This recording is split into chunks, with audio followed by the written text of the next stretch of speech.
You wake up replaying yesterday's conversations. You're thinking about what you might have said wrong or how you offended someone.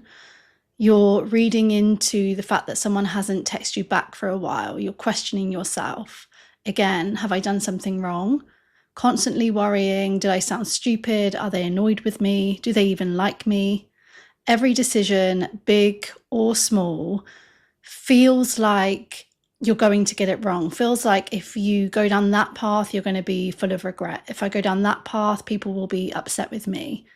You struggle with uncertainty to the point where your stomach is in knots and you feel sick.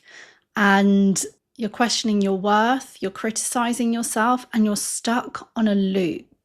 You feel like you cannot stop ruminating, worrying, overthinking, obsessing.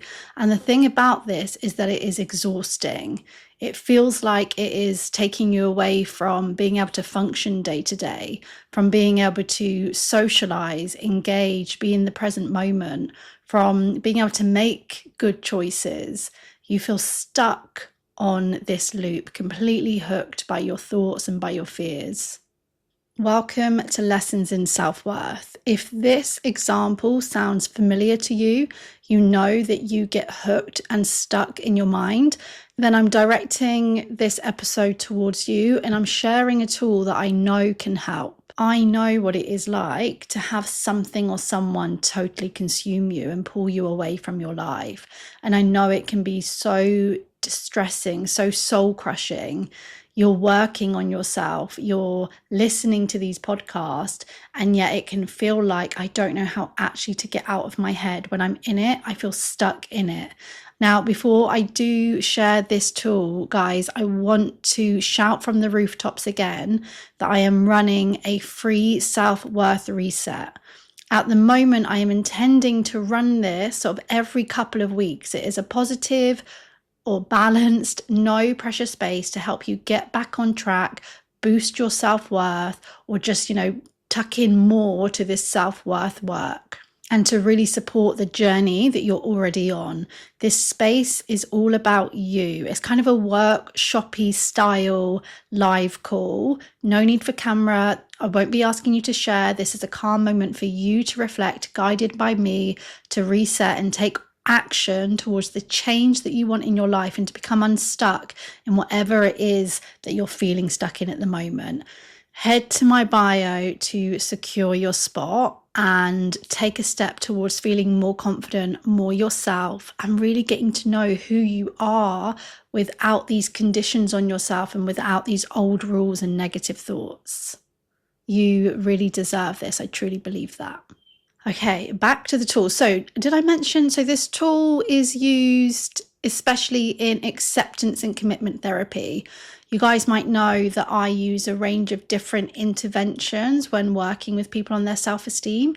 And one of those modalities, I should say, is acceptance and commitment therapy, often referred to as ACT. I think it's brilliant. It is brilliant when challenging your thoughts or changing a belief in your thoughts seems really difficult. If you feel really firm in the thoughts that you're having, acceptance and commitment therapy can be really powerful for learning how to accept that we have these thoughts, accept that we have thousands of thoughts a day, and that they are not true, that they're not factual.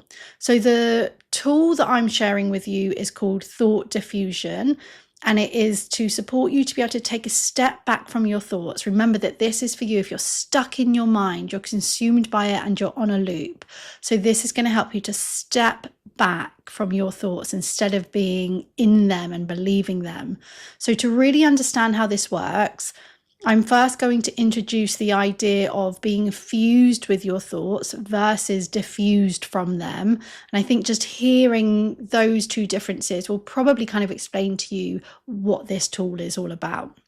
So the idea is when you are fused with a thought, if you've worked with me, I sometimes automatically use the word merged, because in my training in somatic and attachment therapy, we use the word merge. So that's what happens there for me. So when you're fused with a thought, it can feel like you're stuck in your head, right? You're trapped on that loop that you feel like you can't escape. So you'll really feel in it. You might not even be aware that you're really in it because you're so in it. You're just on that loop, and you're having thoughts like, I'm not good enough. You're ruminating over and over these same thoughts of, I'm not good enough, maybe the evidence of why you're not good enough or something that's happened. And you really are believing it, feeling it, and being it. It's as if it's true. I am not good enough. Your mind is on that repeat and you feel it.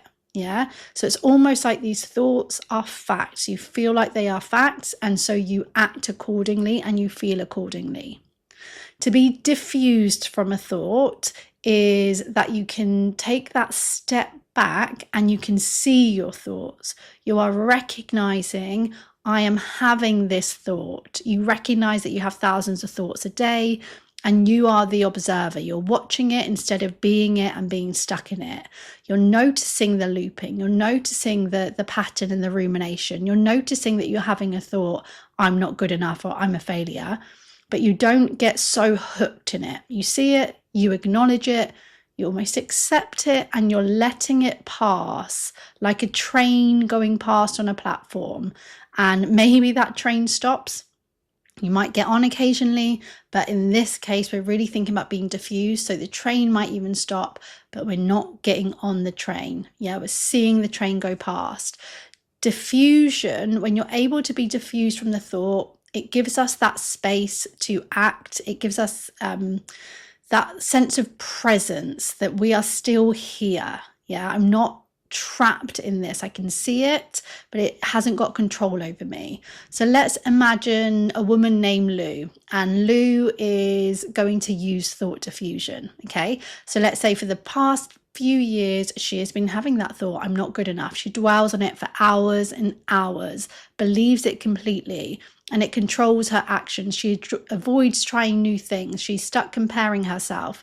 She ends up in kind of toxic relationships because she doesn't feel like she's worthy of more. And Lou goes to therapy, or she has this self-help technique and she's practicing thought diffusion. And so she notices the thoughts. She's able to say, I'm having that thought that I'm not good enough. She acknowledges it, but she doesn't let it be true. She doesn't let it have control of her. I know I'm having that thought that I'm not good enough. Doesn't mean it's true. It's different to I'm not good enough. Just listen to it. I'm not good enough. I'm having the thought that I'm not good enough. What do you notice is the difference? Lou can now step back, try new things, move forward towards her goal. It's not that she's never having the thought, it's that she is observing it and not letting it control her. And I think that's really the key thing, is that space between yourself and the thought, choosing what you're going to do instead of being stuck in it. Remember, this is a self-help technique. If you don't feel that you're able to engage in this, if it feels too overbearing, if the impact of your thoughts is impacting your mental health and you don't feel able to use these self-help techniques, please do consider getting help. Okay. I'm going to say this, one of the best ways for you to practice this technique itself throughout your day is to notice your thoughts. It doesn't just have to be when you're under stress. It can just be sort of 2 or 3 times a day. This is how I started really building my self-awareness.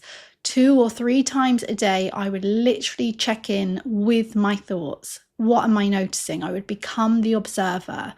And that's what I'm asking you to do, is to start to become the observer of your mind. That small step, immediately putting space between you and your thoughts so that you're not fused with it a few times a day. If you practice it when you're not stressed, you're going to be more likely to use it when you are. And then when you're able to become the observer and put yourself in that place of the observer, you're then in a place to be able to question your thoughts, to actually be able to ask, is what I'm thinking true? Am I missing any important information? Am I dismissing anything and overlooking anything? Because we often do that, right? When we're triggered and when we're really in it, we're following that old pattern, that old blueprint. So this is going to help you to begin to question your thoughts and give you that freedom to really act in line with who you want to be and what actually matters to you, instead of being trapped on that old loop. Remember, I've said this already, but just to sort of clarify, your thoughts are not facts. We have thousands of thoughts a day. Many of them are based on old, outdated beliefs, and thoughts heavily influence how we feel and what we do. So we have to be able to pause and question them. And thought diffusion is a really great way to do that. I often give this to my clients quite early on. Especially like clients who come to me with a goal around working on their thoughts and changing how they think sort of day to day or about themselves, we will often start with this. Thank you so much for listening. I do not take it for granted. Remember your why. Remember what brought you here, what brings you here. And if it's because you're stuck on someone or a situation, or you're worried about what people think, see if you can notice those thoughts and come back home to yourself. See if you can notice those thoughts and come back home to yourself. Please do all the subscribing and downloading. If you're listening on Spotify or YouTube, I'd love to hear what you take away from this episode, because you can leave comments there. If you're listening anywhere else, please head over to Instagram, follow me, Carlyann_therapy. Let me know in my DMs what you're taking away. And also follow me there for more tips, more inspiration around lessons in self-worth. And if you're working on self-esteem, don't forget to join your self-worth reset. It is designed to help you step fully into the life that you deserve, and to let go of all of these old conditions and negative thoughts about yourself and holding yourself back. I will be back here very soon.